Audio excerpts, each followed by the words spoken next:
അൽഫോൺസാമ്മയുടെ കരുണ നിറഞ്ഞ വാക്കുകൾ ഇന്നും ചെവിയിൽ മുഴങ്ങുന്നുവെന്ന് പറയുന്ന റോസമ്മ അമ്മച്ചി ഇന്ന് 100-ാം പിറന്നാൾ ആഘോഷിക്കുന്നു. വിശുദ്ധിയുടെ സ്നേഹസ്പർശം നേരിട്ട് അനുഭവിച്ച അപൂർവ തലമുറയിലെ ഈ അമ്മച്ചി ഓർമ്മകളിലൂടെ ഒരു നൂറ്റാണ്ടിന്റെ വിശ്വാസ ചരിത്രം വീണ്ടും ജീവിപ്പിക്കുകയാണ്.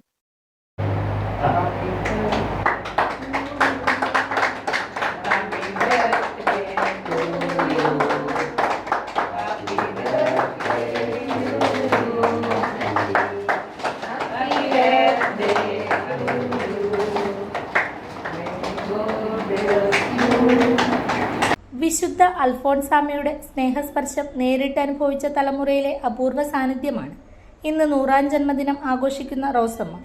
ജീവിതത്തിന്റെ ഒരു നൂറ്റാണ്ട് പിന്നിടുമ്പോഴും അൽഫോൺസാമ്മയെക്കുറിച്ചുള്ള ഓരോ ഓർമ്മകളും ഇന്നലെ നടന്നതുപോലെ വ്യക്തമായി റോസമ്മ പങ്കുവയ്ക്കുന്നു.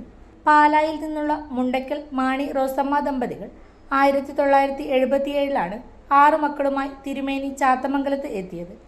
18 ഏക്കർ സ്ഥലത്ത് കുരുമുളക്, തെങ്ങ്, കമുക് തുടങ്ങിയ കാർഷിക വിളകൾ കൃഷി ചെയ്ത് കുടുംബജീവിതം മുന്നോട്ട് കൊണ്ടുപോയി.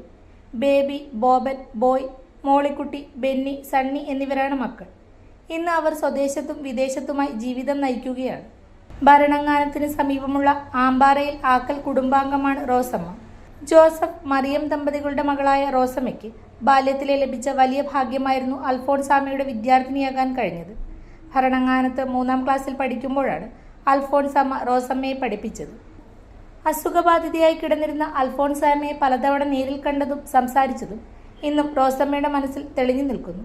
വളരെ സ്നേഹത്തോടെ സംസാരിക്കുന്ന അധ്യാപികയായിരുന്നു എന്ന ഓർമ്മയാണ് ഇവർ പങ്കുവയ്ക്കുന്നത്. അൽഫോൺസാമ്മയുടെ ചരമവാർഷിക ദിനങ്ങളിലും തിരുനാളുകളിലും എല്ലാ വർഷവും പങ്കെടുക്കാൻ മറക്കാറില്ലായിരുന്നു. വിശുദ്ധയുടെ ജീവിതത്തിലെ ചെറിയ കാര്യങ്ങൾ പോലും ഇന്നും കൃത്യമായി ഓർത്തു പറയുന്ന റോസമ്മ വിശ്വാസവും ഓർമ്മകളും ചേർന്ന ഒരു ജീവനുള്ള ചരിത്ര സാക്ഷ്യമായി മാറുകയാണ്. ഭർത്താവ് മാണി മരിച്ചിട്ട് 30 വർഷത്തിലേറെയായെങ്കിലും ആത്മവിശ്വാസത്തോടെയും ദൈവവിശ്വാസത്തോടെയും കുടുംബാംഗങ്ങളുടെ സ്നേഹത്തോടെ റോസമ്മയുടെ ജീവിതയാത്ര തുടരുകയാണ്. വാർഡ് മെമ്പർ ജോളി പതിയിൽ, Chattivayal Snehabhavan mother superior sister Keerthana, sister Rosia, മറ്റു കുടുംബാംഗങ്ങൾ എന്നിവർ 100-ാം ജന്മദിനത്തിന് ആശംസകൾ നേർന്നു.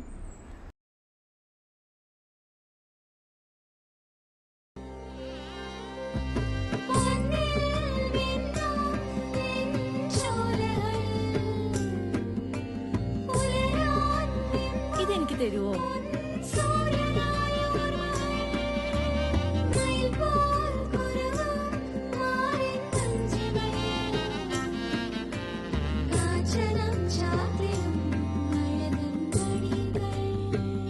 ചില ബന്ധങ്ങൾ പവിത്രമാണ്. കണ്ണും നിറയും മനസ്സും നിറയും. സ്വന്തം ജോസ്കോ ജ്വല്ലേഴ്സ്. ഇനി സംശുദ്ധമായ സ്വർണം